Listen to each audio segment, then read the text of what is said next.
ఈరోజు దేశవ్యాప్తంగా కార్మికులు, కర్షకులు, రైతులు, వ్యవసాయ కార్మికులు, విద్యార్థులు, యువజనులు, మహిళలు, ప్రజా సంఘాలు పెద్ద ఎత్తున ఆందోళన చేస్తా ఉన్నవి. సమ్మె బాట పట్టాయి. ఒక బిఎంఎస్ తప్ప మొత్తము కార్మిక సంఘాలన్నీ కూడా ఐక్యంగానే ఉద్యమిస్తున్న పరిస్థితి మనం చూస్తా ఉన్నాము.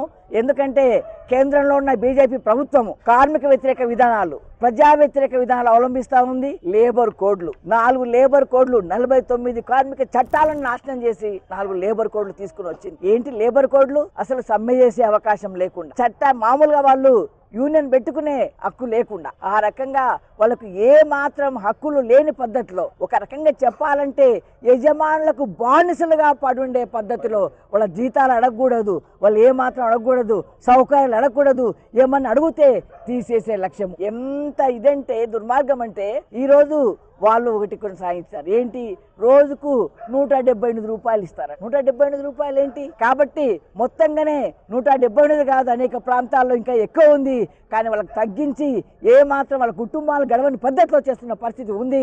కాబట్టి లేబర్ కోడ్లు కేవలం ఆదాన అమ్మాయిల కోసము, పెద్ద పెద్ద కంపెనీల కోసం తీసుకొచ్చారు, కార్మికులను బానిసలుగా చేసే తీసుకొచ్చారు. కాబట్టి ఈ లేబర్ కోడ్ రద్దు చేయాలని కోరుతా ఉన్నాము. స్కీమ్ వర్కర్స్ ఉన్నారు, 1 కోటి మంది మొత్తంగా స్కీమ్ వర్కర్స్ ఉన్నారు. అందరు కూడా పనిచేస్తా ఉన్నారు. 80% మహిళలే ఉన్నారు. అంగన్వాడీ ఉన్నారు, ఆశా ఉన్నాడు, ఆర్పీలు ఉన్నారు, మిడ్ డే మీల్స్ వాళ్ళు ఉన్నారు.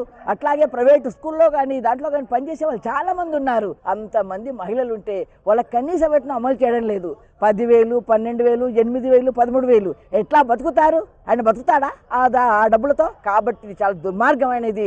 కనీస వేతనం అమలు చేయాలని చెప్పేసి, పిఎఫ్ గ్రాట్యుటీ ఇవ్వాలని చెప్పేసే పద్ధతిలో, వాళ్ళ రిటైర్మెంట్ అయితే బెనిఫిట్స్ కూడా ఇవ్వాలని చెప్పేసే పద్ధతిలో, పెన్షన్ ఇవ్వాలని చెప్పేసే పద్ధతిలో వాళ్ళకు భద్రత కావాలని చెప్పేసి మేము కోరుతా ఉన్నాము. కాబట్టి రైతుల విషయంలో కానీ, వ్యవసాయ కార్మికులు ఏంటది ఉపాధి హామీ చట్టం అని చెప్పేసి పెద్ద ఎత్తున ఆందోళన చేసి తీసుకొని వచ్చిన చట్టాన్ని ఈరోజు రామ్జీ అని చెప్పేసే పద్ధతిలో, ఏం మహాత్మా గాంధీ లేడా?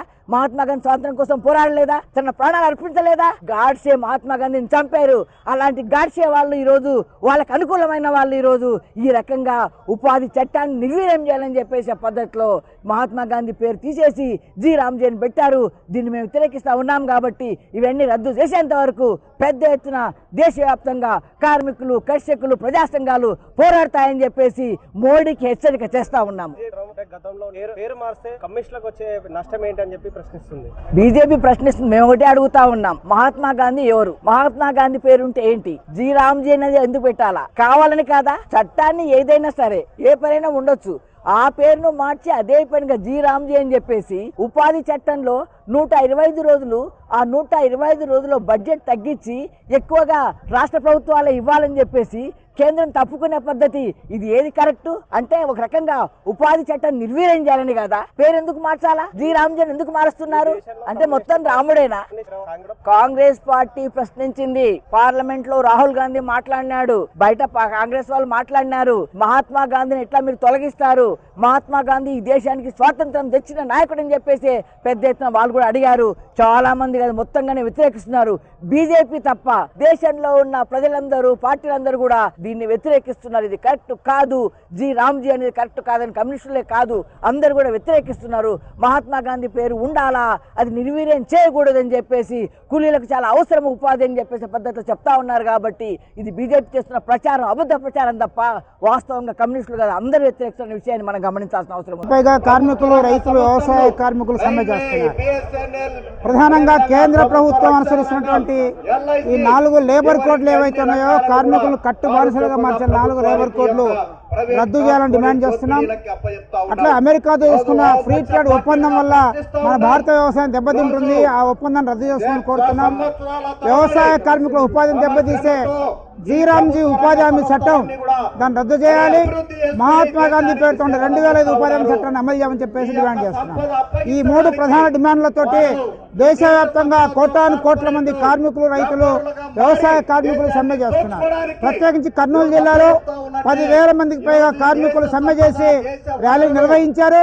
మొత్తం దేశవ్యాప్తంగా వందలాది నగరాల్లో ఈ రకమైన ర్యాలీలు జరుగుతున్నాయి, ప్రదర్శనలు జరుగుతున్నాయి. కేంద్ర ప్రభుత్వం ఇప్పటికైనా పునరాలోచన చేయాలని చెప్పేసి డిమాండ్ చేస్తున్నాం. కేంద్ర ప్రభుత్వం మొండిగా వ్యవహరిస్తే రాబోయే 2029 ఎన్నికల్లో బీజేపీకి తిరిగి అధికారం రాదు.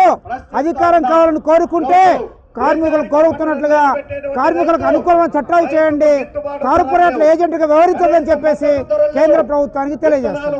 ఈరోజు భారతదేశ వ్యాప్తంగా కేంద్ర కార్మిక సంఘాలు రైస్ కిసాన్ సంయుక్త మోర్చా ఆధ్వర్యంలో 4 లేబర్ కోడ్లను రద్దు చేయాలని, బీబీజీ రామ్జీ పథకాన్ని రద్దు చేయాలని, 44 కార్మిక చట్టాలను అమలు చేయాలని, ప్రభుత్వ రంగ సంస్థల ప్రైవేటీకరణ ఆపాలని, ఆశా అంగన్వాడీ లాంటి ప్రభుత్వ స్కీమ్ వర్కర్లని ప్రభుత్వ ఉద్యోగులకు గుర్తించి కనీస వేతనం 26,000 నిర్ణయించాలని, కాంట్రాక్ట్ కార్మికుల్ని రెగ్యులర్ చేయాలని, కనీస వేతనం 20,000 నిర్ణయించాలనేటువంటి ప్రధానమైన డిమాండ్లతో ఈరోజు దేశవ్యాప్త సార్వత్రిక సమ్మె నిర్వహించడం జరుగుతుంది.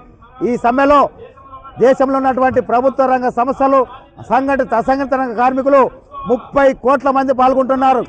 ఈ యొక్క లేబర్ కోడ్లు తీసుకొని వచ్చి తప్పుడు ప్రచారం చేస్తున్నటువంటి బీజేపీ ప్రభుత్వం, ప్రధానమంత్రి నరేంద్ర మోడీ సిగ్గుతో తల వంచుకోవాలి.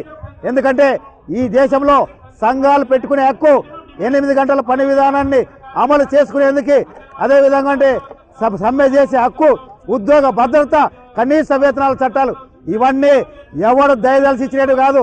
కార్మిక వర్గం బ్రిటిష్ కాలం నుంచి త్యాగాలు చేసి పోరాటాలు చేసి సాధించుకున్నటువంటి కార్మిక చట్టాలని ఈరోజు ప్రధానమంత్రి నరేంద్ర మోడీ సిగ్గు లేకుండా ఈరోజు ఆదానీలకి, అంబానీలకి, టాటాలకి, బిర్లాకి తలొగ్గి కార్పొరేట్ ప్రయోజనాల కోసం ఈ దేశ కార్మిక వర్గం హక్కులు కాలరాస్తున్నాడు.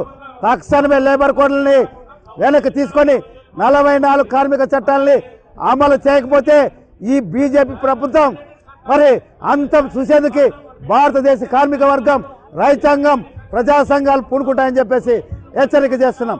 ఎస్ మునప్ప, ఏఐటీసీ రాష్ట్ర కార్యదర్శి, కర్నూలు. కార్మిక సంఘాలన్నీ కూడా ఈరోజు కలెక్టర్ ఆఫీస్ ముందు ధర్నా చేయడం జరుగుతుంది. ఈ బీజేపీ ప్రభుత్వం ఏదైతే 48 కోట్లను 4 కోట్లుగా తీసుకొచ్చిందో అవి 4 కోట్లను కూడా రద్దు చేసేంత వరకు కూడా కార్మిక సంఘాలన్నీ కూడా తగ్గేదే లేదని చెప్పేసి తెలియజేస్తున్నాను. అలాగే ఈరోజు ASHA, anganwadi, mid day meals వాళ్ళు పనిచేస్తూ ఉన్నారు. వాళ్ళకు కూడా ఈరోజు ఈ 44 చట్టాలు తీసుకురావడం వల్ల ఎంతో నష్టం జరుగుతూ ఉంది. ఆశా వర్కర్లు కనీస వేతనంతోనే పనిచేయడం లేదు, పారితోషికంతో పనిచేస్తున్నారు. కనీస వేతనం 26,000 రూపాయలు ఇవ్వాలి, వాళ్ళకు పని భారం తగ్గించాలి. అలాగే ఆ కుటుంబంలో ఎవరికి ఏం జరిగినా కానీ ఈరోజు లీవ్ అనే మాట లేదు. ప్రభుత్వం వాళ్ళకి లీవ్ అనేదే లేకుండా చేస్తూ ఉంది. ఎప్పుడు మీరు పని చేయాలి, మీరు అడగకూడదు, అడిగితే మిమ్మల్ని తీసేస్తామనే పద్ధతిలో ఈరోజు ప్రభుత్వం పనిచేస్తూ ఉంది. కాబట్టి ఏదైతే లేబర్ కోడ్లు ఉన్నాయో ఆ లేబర్ కోడ్లు రద్దు చేసేంత వరకు కూడా ఈ ధర్నాలు నెరవేరుస్తాయి. అలాగే లేబర్ కోడ్లు రద్దు చేయకపోతే రాష్ట్ర వ్యాప్తంగా కూడా ఆందోళనకు దిగుతామని చెప్పేసి కూడా తెలియజేస్తూ ఆశా వర్కర్స్ యూనియన్ జిల్లా కార్యదర్శి రమ్మిచంద్ర.